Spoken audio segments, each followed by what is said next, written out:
Hello बच्चों, कैसे हैं आप? उम्मीद करती हूँ आप बढ़िया और एकदम मज़े में होंगे, खुश होंगे, लाइफ को एंजॉय कर रहे होंगे। बिल्कुल बच्चों, खुश रहिए, स्वस्थ रहिए, मस्त रहिए।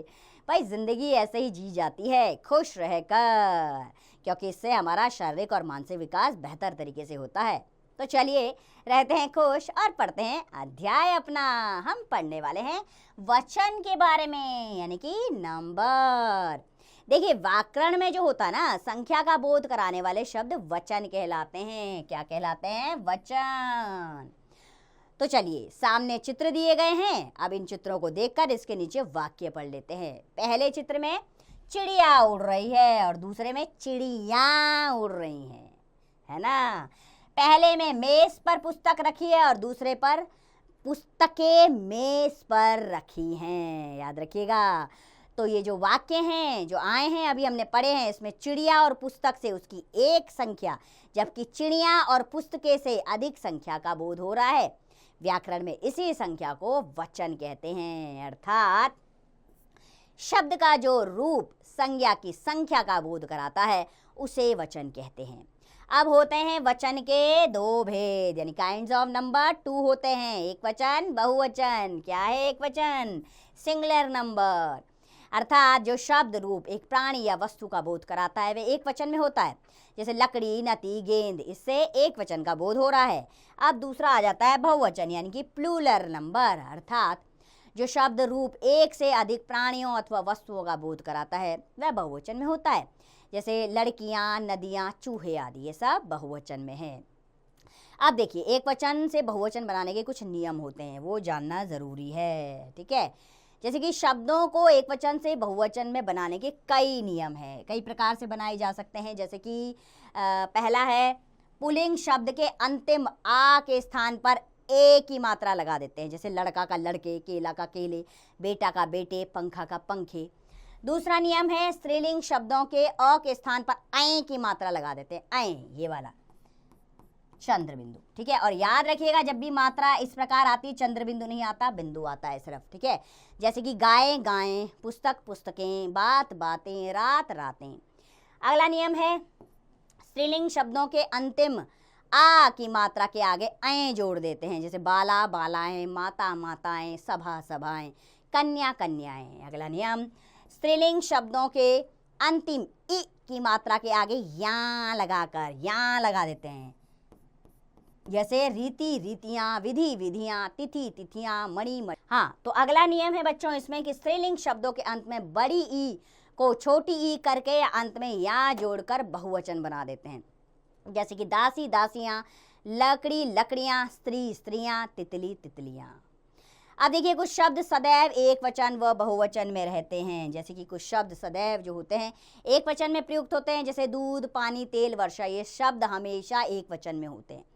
दूसरा, कुछ शब्द ऐसे होते हैं जैसे कि हस्ताक्षर, प्राण, दर्शन, केश, लोक, समाचार, ये सदैव बहुवचन में ही प्रयुक्त होते हैं। जैसे कि आपके हस्ताक्षर कितने सुंदर हैं, है ना, सुंदर हैं।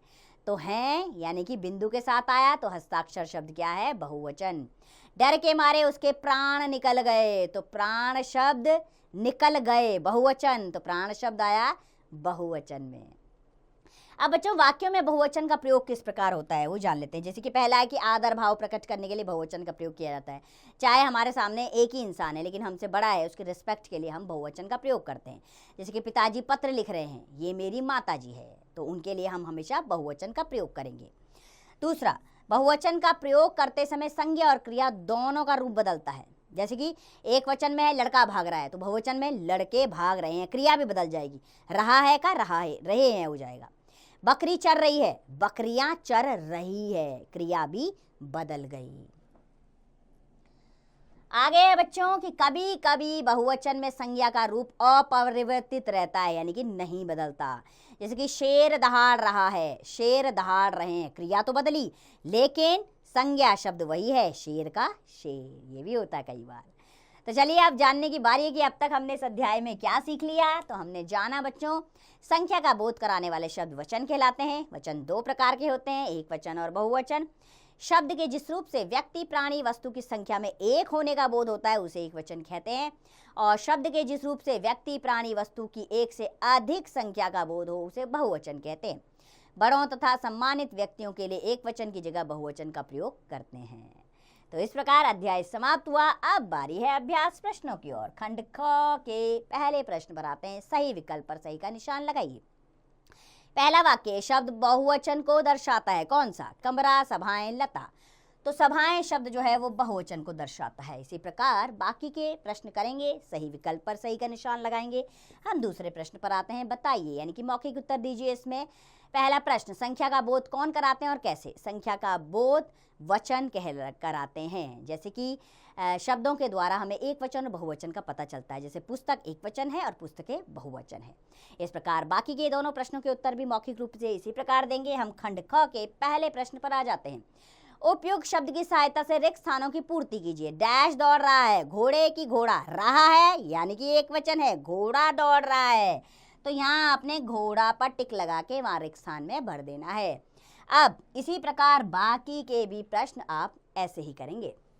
दूसरा करते हैं प्रश्न। अब निम्नलिखित शब्दों के बहुवचन रूप लिखिए। चाल, चाल का क्या होगा? बहुवचन, चालें।